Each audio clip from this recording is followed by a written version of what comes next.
জিন্দাবাদ জিন্দাবাদ জিন্দাবাদ জয় অসম জয় অসম জয় অসম অসম জিন্দাবাদ জিন্দাবাদ জিন্দাবাদ অসম জিন্দাবাদ জিন্দাবাদ জিন্দাবাদ অসমীয়া জাতি জিন্দাবাদ জিন্দাবাদ জিন্দাবাদ অসম জিন্দাবাদ জিন্দাবাদ জিন্দাবাদ জয় অসম জয় অসম জয় অসম জয় অসম অসম জিন্দাবাদ জিন্দাবাদ জিন্দাবাদ অসম জিন্দাবাদ জিন্দাবাদ জিন্দাবাদ অসম জিন্দাবাদ জিন্দাবাদ জিন্দাবাদ জয় অসম জয় অসম জয় অসম জয় অসম সকলকে ধন্যবাদ দেই বহুত সাহস দিছে বিকাশ অসম জিন্দাবাদ জিন্দাবাদ জিন্দাবাদ বিকাশ অসম জিন্দাবাদ জিন্দাবাদ জিন্দাবাদ বিকাশ অসম জিন্দাবাদ জিন্দাবাদ জিন্দাবাদ জয় অসম 104টা দিন যে জেলত থাকিলোঁ 112টা দিন মই 104টা দিন ই মোৰ কাৰণে কেতিয়া কোনো কাৰণত মানে অভিশাপ নহয় ই মোৰ কাৰণে আশীৰ্বাদ কাৰণ এই 112টা দিনত মই বহুত কিছু নতুন কথা শিকিছোঁ যি নতুন কথা মই আহি থকা দিনত জাতীয় জীৱনত যুদ্ধখনৰ কাৰণে মোৰ কাৰণে সবল হ'ব এতিয়া বিকল্প কি চিন্তা কৰিছে বিকল্প নহয় সংগঠন আছে সংগঠনতে থাকিম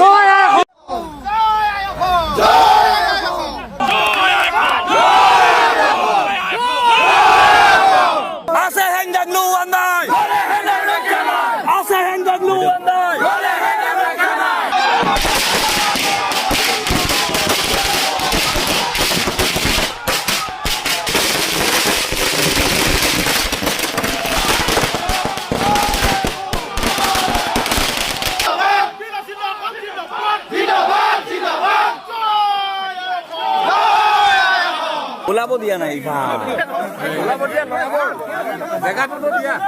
আছে হেংদাগলু আন্দাই আছে হেংদাগলু আন্দাই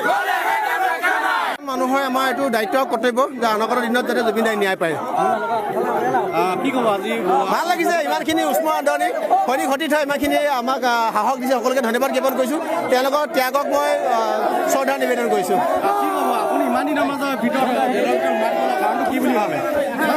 এই 3 মাহৰ যাত্ৰাটোৱে মোক বহুতখিনি কথা শিকালে অনাগত দিনত এই জাতীয় যুদ্ধখনত মই খুব সচেতনভাৱে মানে আগবাঢ়িম আপোনালোক ধন্যবাদ জ্ঞাপন কৰিছোঁ সকলোকে ভাৱে কাৰাগাৰ তাৰ ঠিকনা হয় গতিকে এই সময়ছোৱাত যিটো 110 দিনীয়া আমাৰ যিটো জেল যাত্ৰা এই জেল যাত্ৰাটোত আমি নিজৰ চিন্তন মন্থন বিচাৰ বিশ্লেষণ কৰিবৰ কাৰণে সুযোগ সুবিধা পাইছোঁ আৰু ভৱিষ্যতলৈকে এখন শক্তিশালী গণসংগ্ৰাম আমি কেনেধৰণে আগবঢ়াই লৈ যাব পাৰিম তাৰ ৰূপৰেখা নিশ্চিতভাৱে মোৰ তৈয়াৰ হৈছে সেইকাৰণে আমাৰ কোনো আক্ষেপ ভূক্ষেপ বা কোনো অসন্তুষ্টি এই মুহূৰ্তত নাই মাত্ৰ এই জটিল আৰু প্ৰত্যাহ্বান মুহূৰ্তত অসমৰ বিভিন্ন প্ৰান্তৰ ৰাইজে প্ৰত্যক্ষ পৰোক্ষভাৱে হ'লেও যেনেধৰণে সহায় সহযোগিতা আগবঢ়ালে বীৰ লাচিত সেনাৰ পৰিয়ালটোৰ সন্মুখত যেনেদৰে সাহস হিচাপে থিয় হ'লে তেওঁলোকৰ সকলোলৈকে আমি বীৰ লাচিত সেনা অসমৰ তৰফৰ আন্তৰিক ধন্যবাদ আৰু কৃতজ্ঞতা জ্ঞাপন কৰিছোঁ নহয় এতিয়ালৈকে বিষয়টো গম পোৱা নাই ইতিমধ্যে দেখিছে আমি ভিতৰতে আছিলোঁ কথাটো কি হৈছে বাহিৰত কি পৰিৱেশ কৰিছে মই ভাবোঁ 2 এদিনৰ ভিতৰতে আমি গম পাম কি ক'ব নিশ্চয়কৈ সংবাদমেল দিব দুদাই আৰু কথাটো হৈছে বীৰ লাচিত সেনাৰ সত্তাটো মই আগতেও কৈছোঁ ৰুটি টুকুৰা নহয় কোনোবাই ফালি পেলাই দিব বীৰ লাচিত সেনা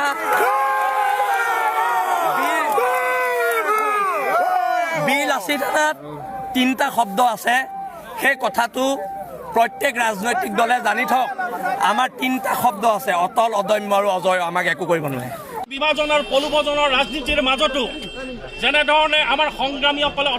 অটল অদম্য অজয় মনোবৃত্তিৰে যেনেদৰে দৃঢ়ভাৱে থিয় হৈ থাকিল প্ৰত্যেকটো বাধা হেলাৰাঙে ওফৰাই যেনেধৰণে এটা জাতি সুৰক্ষাৰ এখন সংগ্ৰাম আগবঢ়াই পুনৰ দৃঢ় সংকল্প লৈছে তাৰ কাৰণে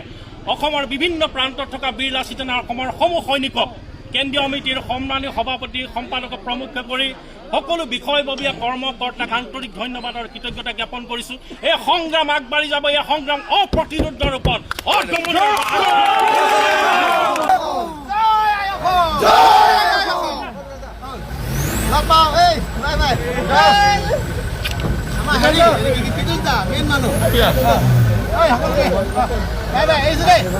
কোনে তিনিচুকীয়া জিলা কাৰাগাৰৰ সন্মুখৰ পৰিৱেশ দেখাইছোঁ বিপুলভাৱে আদৰণি জনাইছে আচলতে 2জন নেতাক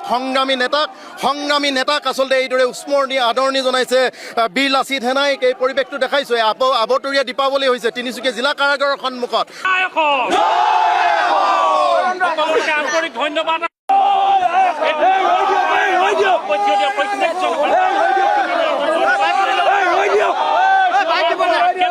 অসন্তুষ্টি নাই 110 দিনীয়া কাৰাগাৰ জীৱনে আমাক অধিক আত্মমন্থন চিন্তন আৰু বিচাৰ বিশ্লেষণ কৰিবৰ কাৰণে আমাক সুবিধা দিলে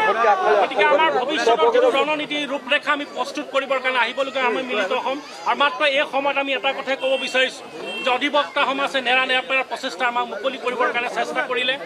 বহুবিলাক শুভাকাংক্ষীয়ে নিজৰ সীমাবদ্ধতাৰ মাজতো আমাক প্ৰত্যক্ষ বা পৰোক্ষভাৱে যিধৰণৰ সহায় সহযোগিতা আগবঢ়ালে তাৰ লগতে আমাৰ প্ৰত্যাহ্বান আৰু দুৰ্যোগৰ মুহূৰ্তত তেওঁলোকে যেনেদৰে আমাৰ ওচৰত সাহস হিচাপে থিয় দিলে মই ভাবোঁ ই আহিবলগীয়া সময়ত এখন শক্তিশালী গণসংগ্ৰামী পাতনি মেলিব আগবঢ়াই লৈ যদি আমাক 104টা দিন যে জেলত থাকিলোঁ 104টা দিন ই মোৰ কাৰণে কেতিয়াও কোনো কাৰণত মানে অভিশাপ নহয় ই মোৰ কাৰণে আশীৰ্বাদ কাৰণ এই 112টা দিনত মই বহুত কিছু নতুন কথা শিকিছোঁ যি নতুন কথা মই আহি থকা দিনত জাতীয় জীৱনত যুদ্ধখনৰ কাৰণে মোৰ কাৰণে সবল হ'ব এতিয়া বিকল্প কি চিন্তা কৰিছে বিকল্প নহয় সংগঠন আছে সংগঠনতে থাকিম এই সময়ত আমি ওলাইছোঁ মই কৈছোঁ যে প্ৰচলিত ব্যৱস্থাটোৰ বিৰুদ্ধে যেতিয়া যুঁজা হয় তেতিয়াহ'লে নিশ্চিতভাৱে কাৰাগাৰ তাৰ ঠিকনা হয় গতিকে এই সময়ছোৱাত যিটো 110 দিনীয়া আমাৰ যিটো জেল যাত্ৰা এই জেল যাত্ৰাটোত আমি নিজৰ চিন্তন মন্থন বিচাৰ বিশ্লেষণ কৰিবৰ কাৰণে সুযোগ সুবিধা পাইছোঁ আৰু ভৱিষ্যতলৈকে এখন শক্তিশালী গণসংগ্ৰাম আমি কেনেধৰণে আগবঢ়াই লৈ যাব পাৰি তাৰ ৰূপৰেখা নিশ্চিতভাৱে মোৰ তৈয়াৰ হৈছে সেইকাৰণে আমাৰ কোনো আক্ষেপ ভূক্ষেপ বা কোনো অসন্তুষ্টি এই মুহূৰ্তত নাই মাত্ৰ এই জটিল আৰু প্ৰত্যাহ্বান মুহূৰ্তত অসমৰ বিভিন্ন প্ৰান্তৰ ৰাইজে প্ৰত্যক্ষ পৰোক্ষভাৱে হ'লেও যেনেধৰণে সহায় সহযোগিতা আগবঢ়ালে বীৰ লাচিত থানাৰ পৰিয়ালটোৰ সন্মুখত যেনেদৰে সাহস হিচাপে থিয় হ'লে তেওঁলোকৰ সকলোলৈকে আমি বীৰ লাচিত থানা অসমৰ তৰফৰ আন্তৰিক ধন্যবাদ আৰু কৃতজ্ঞতা জ্ঞাপন কৰিছোঁ নহয় এতিয়ালৈকে বিষয়টো গম পোৱা নাই ইতিমধ্যে দেখিছে আমি ভিতৰতে আছিলোঁ কথাটো কি হৈছে বাহিৰত কি পৰিৱেশ পৰিছে মই ভাবোঁ 2 এদিনৰ ভিতৰতে আমি গম পাম কি ক'ব নিশ্চয়কৈ সংবাদমেল দিব ৰুণুদাই আৰু কথাটো হৈছে বীৰ লাচিত থানাৰ সত্তাটো মই আগতেও কৈছোঁ লুটি টুকুৰা নহয় কোনোবাই ফালি পেলাই দিব বীৰ লাচিত থানা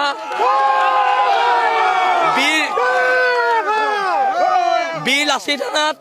3টা শব্দ আছে সেই কথাটো প্ৰত্যেক ৰাজনৈতিক দলে জানি থওক আমাৰ 3টা শব্দ আছে অতল অদম্য আৰু অজয় আমাক একো কৰিব নোৱাৰে এই কিমান দিন জেলত আছিলে আপুনি প্ৰায় 110 দিনীয়া এটা জেল যাত্ৰা অন্ত পৰিছে হয় হয় বাকী বিশেষ একো নাই অসমবাসী ৰাইজৰ ভাল হওক আহিবলগীয়া সময় ভাল হওক ইয়াৰ পাছৰ চিন্তা কিবা কৰিছে নেকি নহয় আহি কেইদিনমানৰ পিছত আমি সংবাদ মানে আমাৰ সতীৰ্থসকলৰ লগত আমি বহিম আলাপ আলোচনা পৰৱৰ্তী ৰণনীতি আমি তৈয়াৰ কৰিম যিসকল লোকে বিকাশ অসমক বহিষ্কাৰ কৰিব লাগে বুলি হাত তালি বজাইছিল সেইসকল লোকে আজি বিকাশ অসমক আদৰণি জনোৱা দেখা পোৱা গৈছে গামোচা পিন্ধোৱা দেখা পোৱা গৈছে মানে এইবিলাকক মানে কি বুলি ক'ব আপোনালোকে যেতিয়া বিকাশ অসমে বিপদত আছিল যেতিয়া বিকাশ অসমে জেলত সোমাই আছিল বিকাশ অসমৰ মুক্তিৰ বাবে এটাও বাক্য নকৰিলে এষাৰো কথা নিলিখিলে সেই সোপা মানুহক আজি বিকাশ অসমক আদৰণি জনাবলৈ গৈছে বিকাশ অসমক গামোচা পিন্ধাবলৈ গৈছে যিসকল লোকে নেকি হাত তালি বজাইছিল বিকাশ অসমক বহিষ্কাৰ কৰিব লাগে বুলি মানিছোঁ কিন্তু দেই